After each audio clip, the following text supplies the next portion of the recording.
College Football Nerds here talking to Baylor and Oklahoma State. Huge Big 12 matchup. And Josh, we just had a discussion on our live show. That's right. We do a live show. Check it out. It's really good. We talk for like 2.5 hours.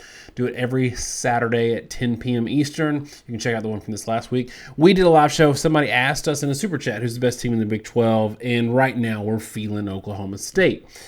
But Vegas has got this as a tight game. Model's got this as a tight game. And we might have this as a tight game. And a lot of it might be because going on the road's hard. And also, we don't really know what we don't know about either of these teams. But I want to get it started with this question, Josh. Is it possible that people are overplaying the BYU game to a point that they're writing off Baylor when there really should be more context there, and Baylor might be better than they're getting credit for? That's my honest take, and there's a couple of reasons for it. First, BYU's pass defense has been really good. In 4 games this year, they've given up under 6 yards per attempt 3 times.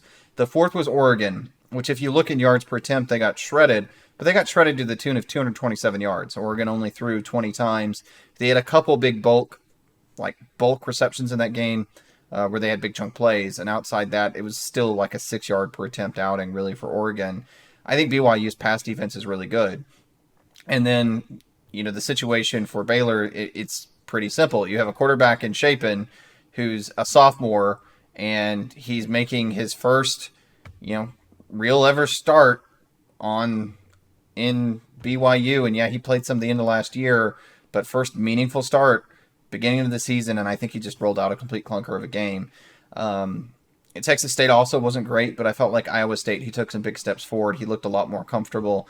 And, if you want to make that same point to last year, he was a little up and down. The Oklahoma State game, when they won the game, he played a good bit, and he played fairly well, had about 6.5 yards per attempt. So I think he has it in him to have a competent football game. I think he just kind of had a really, really bad off night. And when I say 6.5 yards per attempt, he had 4.9 against BYU, so I don't think it's realistic to expect him to be a lot worse than he was against Oklahoma State against BYU, and that was a really good Oklahoma State defense last year.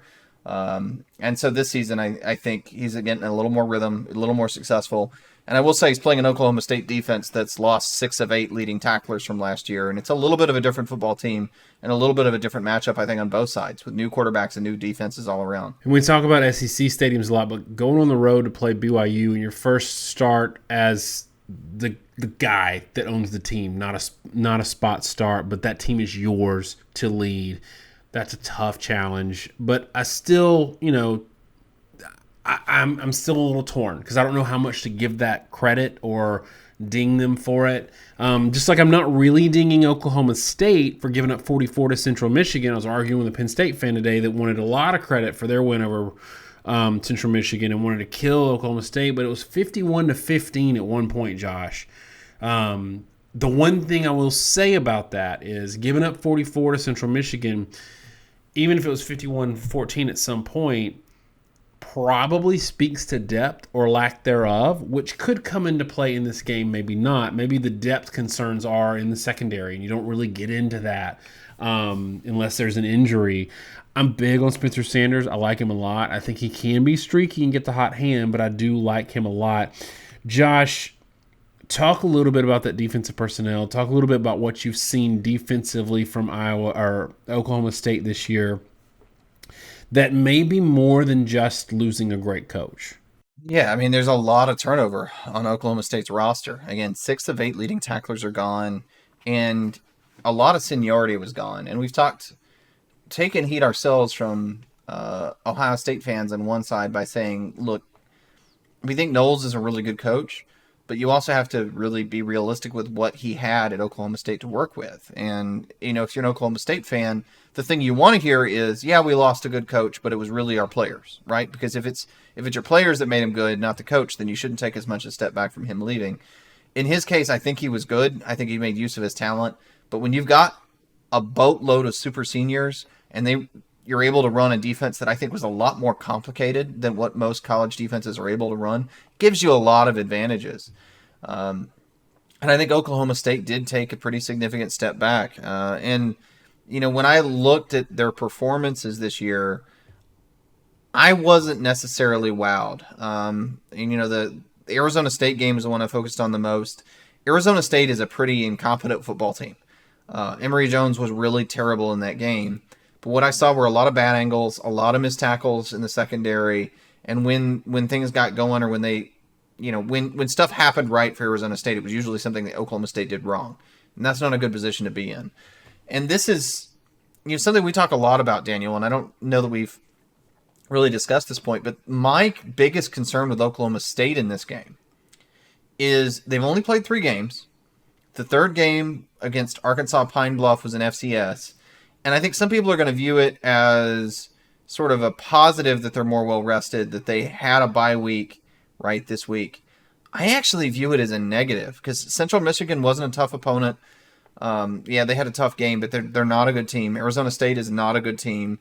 Arkansas Pine Bluff's not a good team. Baylor has actually been battle-tested a lot more, and I think that gives you a lot of advantages because you start to find things that work and don't work for your team when you get strained. And a lot of times people in their first major outing, Alabama, Texas, I think is going to show up be that way. I don't think Alabama's going to look like the team they looked like against Texas, maybe again for the rest of the year. Baylor has gotten that out of the way, and they got it out in a loss, and a loss that, we were talking on our live show, and it just totally slipped my mind when we were discussing teams that even happened, because I watched them against Iowa State, and they're not the same team. Oklahoma State hasn't had that advantage, so I think not only have they had issues defensively, but they also haven't really had time to fix them in a game, and to me, that's the biggest concern. Yeah, and for me, like the one thing that I'm looking through numbers because I'm trying to find Josh. I'm gonna tell you right now, I'm struggling with this pick. Because there's good on both sides, and there's some concerns on both sides, and I think that these are two teams that might be, I don't know where to rank anybody this year. So Baylor might be a top 10 team at the end of this year, but right now the thing that really concerns me is they couldn't run it against BYU. Baylor couldn't run it against BYU.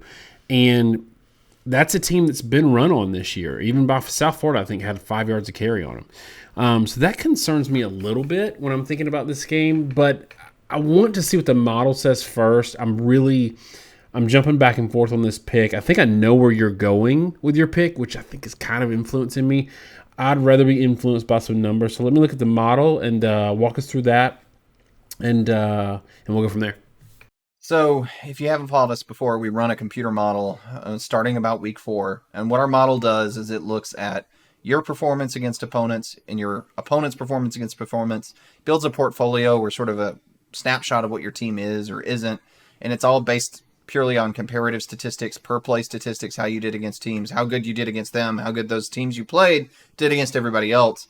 And it creates matchups for this game. And it creates sort of a unique perspective on how this game's going to go based off those two teams, not just in a power rating A versus B, but in a sense of how do the matchups correspond. And then it looks at your performance to this point in the season, and it builds a scoring model unique to each team, plugs in those numbers, and generates a score. Now, we're really early in the season, and because of the situation with Oklahoma State, the model's a little bit wonky. In general, I feel like 4 to 5 games are needed for it to really be trained.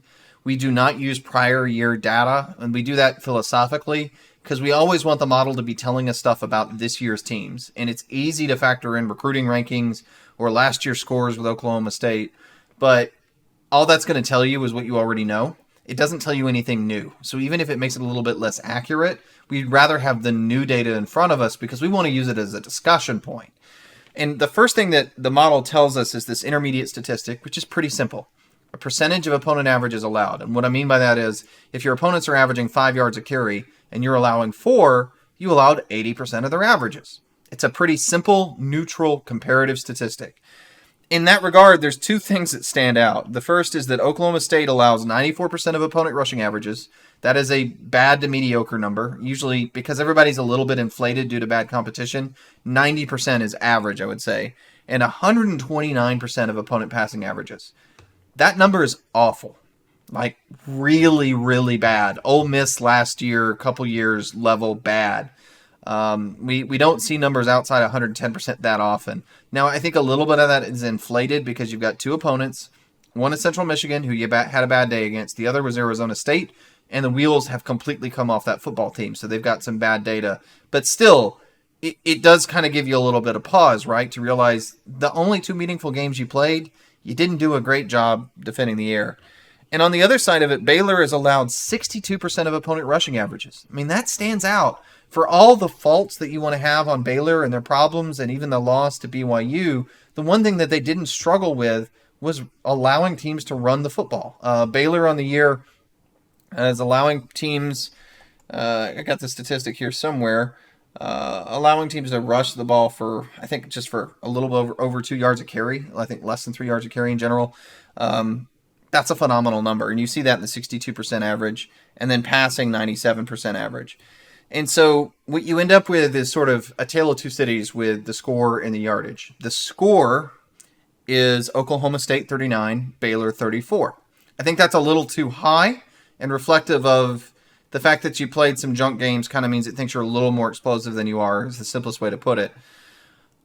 But the yardage is the other way around. It actually has Baylor at 6.4 yards per play and Oklahoma State at 6. This is why this pick is so hard. Which one do you think's right? Do you think it's the scoring model, which has Oklahoma State favored by 5? Or is it the yardage model, which actually has Baylor slightly ahead by a little, close to a half yard? And I'll note Vegas in this game, and that's why I think this game is interesting, actually has Baylor, the underdog, favored by 2.5. So that's the model, Daniel.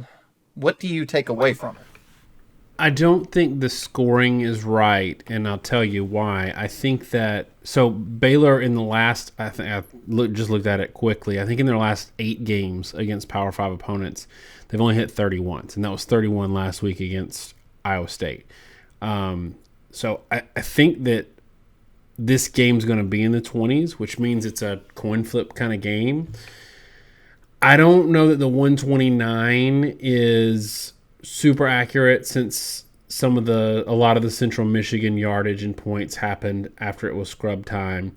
So I'm really looking at this rush D, and that 94%, 62% is standing out to me. And it's a home team situation. If this was on the road, I'm picking Oklahoma State, but since it's at home, I'm going with Baylor 24-20. Tell me what you got. So I actually also have Baylor 24-21. This is a tough game to pick. I think this is a game that could go either way. There's so many variables in play. Shapen has not necessarily been consistent at quarterback. Spencer Sanders has not been consistent at quarterback in his whole career. My takeaway from a more analytical perspective is I think Baylor's run defense gives them some advantages. The fact that they've got Ika inside, they can stuff the inside run, makes it easier to deal with Sanders, makes it a lot easier actually to deal with Oklahoma State's tempo. That seems sort of counterintuitive, right? That Oklahoma State is a high-tempo team, and you think having big guys inside doesn't really matter that much because they get worn out, come off the field. And that is somewhat true.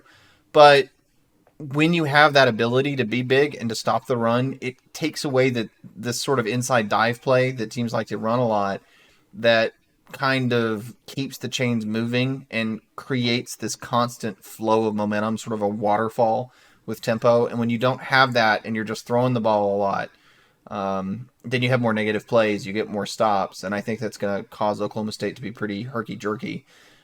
I don't think the better quarterback necessarily is going to win the game. I mean, I think Shapen can probably underperform relative to Sanders and still win.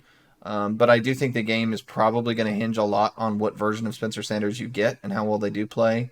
I think it's going to hinge a lot on what Oklahoma State's defense looks like. And frankly, right now, I don't think we really know. But I will say the Baylor team that came out against Iowa State, and if they play to the level they did against Iowa State, I feel like Baylor's probably going to win. If Baylor reverts to the team that played BYU, I think they're certainly going to lose. My projection is just sort of based off hedging that the most recent game is the best example. If you want to argue that's not true, I've got no problem with you. It's a tough projection. I think it's a fairly low-scoring game is the one thing I'll say. I don't agree with my model either in that regard. And again, the model's very little data at this point. And so, yeah, I mean, it's an interesting one. I think Baylor probably got unfairly written off after the BYU loss that I think it's probably going to turn out to be kind of a weird one-off game. And, given the way Oklahoma looks, Texas looks, I think this game may be sort of deciding a lot of who the forefront of the Big 12 is. I will say I'm actually kind of high on Texas Tech when I've been doing some research this week. But yeah, I mean, it's a big time game. It's a game that got played twice last year. It could easily be a game that gets played twice this year. And I'll certainly be tuning in to watch. I think you made a good point about Oklahoma State having not played anybody yet. And now we've got, I don't think Iowa State's a great team, but we've got at least a couple of data points from Baylor, and they've had to be in the trenches against, good P5 level opponents. And we saw this with Michigan playing Maryland this weekend. Like, Michigan was a little shocked early on. They were super sleepy in the first half, and they had played nobody. Like, even like Central Michigan is probably 30 to 40 points better than any of the three teams that Michigan's played this year. So that's a little bit of an egregious example. But you could see that they were sleepy. And we've talked about that before with elite teams. When they don't play a tough schedule, there's a chance they can either come in super healthy and ready to go, or they can come in a little sleepy. So I think you might run into some of that this weekend as well. All right, let us know in the comments what you think the score is going to be. Make sure you check out the live show. We got a couple of other reviews we've done this, or previews we've done this week, and a top 10 that you can go in there and tell us how crazy we are. But make sure you list your top 10, because I imagine yours is crazy as well, because nobody's getting out alive this week making a top 10, because it's messy. Thanks so much, y'all. Have a great week. God bless.